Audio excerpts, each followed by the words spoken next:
See, I give you a solution, my brothers and sisters in Islam. Whenever you approach to commit a sin, there is most definitely and always, and you'll agree with me, a noise in your head that is telling you Allah is watching. Most definitely. If you don't have that, then you're not a believer. I mean, every believer believes that Allah sees him. No one is in denial of this fact. And this type of feeling and noise that's in your mind and body and soul at the time when approaching a sin, and Nabi sallallahu alayhi wa sallam refers to it in the hadith as وَاعِظُ اللَّهِ فِي قَلْبِ كُلِّ مُؤْمِنٍ. It is the warner of Allah that exists in the heart of every believer. That's Allah's warning in your heart. That's how Nabi sallallahu alayhi wa sallam described that feeling. I tell you something. When you approach to commit a sin, what you need to do not silence and suppress this noise and feeling. Rather take advantage of it and bring it aloud to your body and onto your tongue. Take advantage. When you approach a sin, say Allah watches over me. Say it aloud. Don't bury it. Say it aloud right then and there. It doesn't gonna cost you anything. Just say Allah can see me. Allah said in the Quran, أَلَمْ يَعْلَمْ بِأَنَّ اللَّهَ يَرَى. Doesn't he know and isn't he aware that Allah Azza wa Jal can see? At that moment, answer Allah. Say, yes, I know that you can see me. Allah Azza wa Jal, He says, يَسْتَخْفُونَ مِنَ النَّاسِ وَلَا يَسْتَخْفُونَ مِنَ اللَّهِ. They hide away from people and they do not hide away from Allah. وَهُوَ مَعَهُمْ. And He is with them, He can see them and fully aware of what they do. So turn to yourself and say, Allah, I know that you can see me and I'm aware of the fact that you can see me. Say it loud.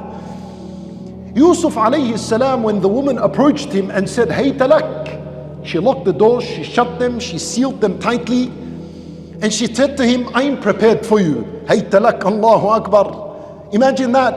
Well, what's more than this as a fitna? A beautiful looking pretty woman that is young, and she's the wife of the king of Egypt. So this is a lady of status. You have to listen to her, otherwise she'll get you in serious trouble. Yusuf alayhi salam, a young beautiful man that was given the beauty of all of creation, half of creation. At that moment he said, Ma'adh Allah. He screamed the word Allah. At that moment when you approach the sin, say the word Allah.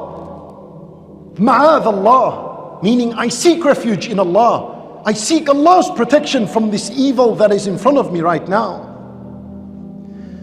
Ya akhi, aren't you shy of Allah Azza wa Jal? Aren't you shy that you will disobey Allah Azza wa Jal with a blessing that He has given you? When you sin with your eyes, the eyes was a blessing. It deserved gratitude, not ingratitude and disobey Allah with it. When you sin with your hands, these were a blessing. You were supposed to make shukr and say Alhamdulillah, instead you used them for a sin. And Nabi sallallahu alayhi wa sallam says, وَلَا يَثْقُلُ مَعَ اسْمِ اللَّهِ شَيْءٍ. Nothing outweighs the name of Allah. What does that mean? It means at the moment when you are most tempted and you continue to say Ma'adh Allah, and Nabi sallallahu alayhi wa sallam says the name of Allah outweighs everything. Meaning if your desire is on one side of the scale and Allah's mention is on the other side of the scale, what happens to your desire? It goes away. It cannot weigh with the name Allah. So very soon you will find that your heart overcomes the desire and overcomes the sin, because it's impossible. If you say Allah, Ma'adh Allah, with a firm heart, with honesty and certainty and sincerity, the thing that you're comparing it with and you're fighting, using it to fight, is the desire, the sin. That'll go. It'll evaporate. All of a sudden you'll find yourself, Alhamdulillah, I overcame the sin. After that happens, and you find that Allah is like an ice that has dropped on fire, and the fire of the sin and the lust begins to extinguish and turn off. Straight away get up and move from that place. Get up, hurry up, because this is where the shaitan came to you, and he will come again. When Nabi sallallahu alayhi wa sallam once, when he was with the companions, they slept at night and they did not wake up until the sun had risen. Meaning what? They missed Salat al-Fajr. Naam, Nabi sallallahu alayhi wa sallam and the companions missed Salat al-Fajr. The narration is in Sahih al-Bukhari. When the Nabi sallallahu alayhi wa sallam got up and they wanted to pray Salat al-Fajr, he said to the companions, move from here, because this is a place asabatkum fihi ghaflah. This is a place in which heedlessness got the better of us. This is a place that we sinned in. So let's move from here. And he moved them and then he prayed somewhere else. Even though if you miss the prayer, you're supposed to pray it as soon as you remember it. It's urgent, but moving away is more urgent, so that you don't get tempted to do the sin again. And even if you looked at the story of Yusuf alayhi salam, to continue it, right, he did say, Ma'adh Allah, I seek Allah's protection. But then you know what he did? He didn't just stand there looking at her. Allah said, وَاسْتَبَقَ الْبَابِ. They rushed to the door. He said, Ma'adh Allah, and he ran to the door. As soon as he got to the door, you know what happened? What happened? وَأَلْفَيَا سَيِّدَهَا لَدَى الْبَابِ. Her husband was at the door. He opened the door. You know what that means? Finally relief came. Khalas, it's not, that temptation of the sin is gone. Oh, someone's there.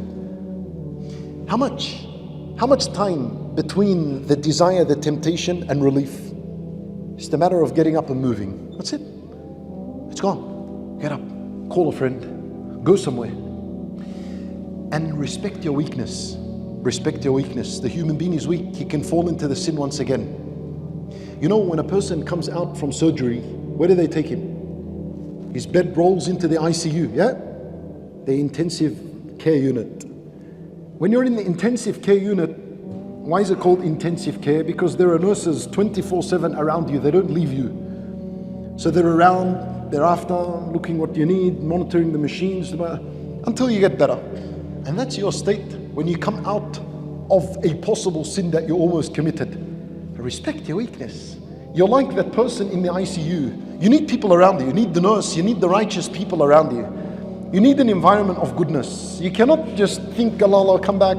Then most definitely shaitan will come once again. Now, and I give you some good news. When you walk away from the sight of sinning, you almost sinned, but you walked away. Do you think you walk away empty-handed? Wallahi la. Wallah. Number one, you walk away having fulfilled an obligation, and that is to keep away from a sin. And that, we said, is better than many voluntary deeds. You walk away with refreshed and renewed iman, right? Your iman just increased. That is how a person can increase and refresh his iman. You walked away with genuine fear of Allah. But someone really, you genuinely fear Allah Azza wa Jal. Alhamdulillah, thank Allah for the ni'mah that He's given you. And you walk away with a complete good deed. And Nabi sallallahu alayhi wa sallam, he said, Man hamma bisayyatin falam ya'malha kutibat lahu hasanatan kamila. Whoever desired to commit a sin and he ended up not doing it, Allah would grant him one full hasanah. MashaAllah.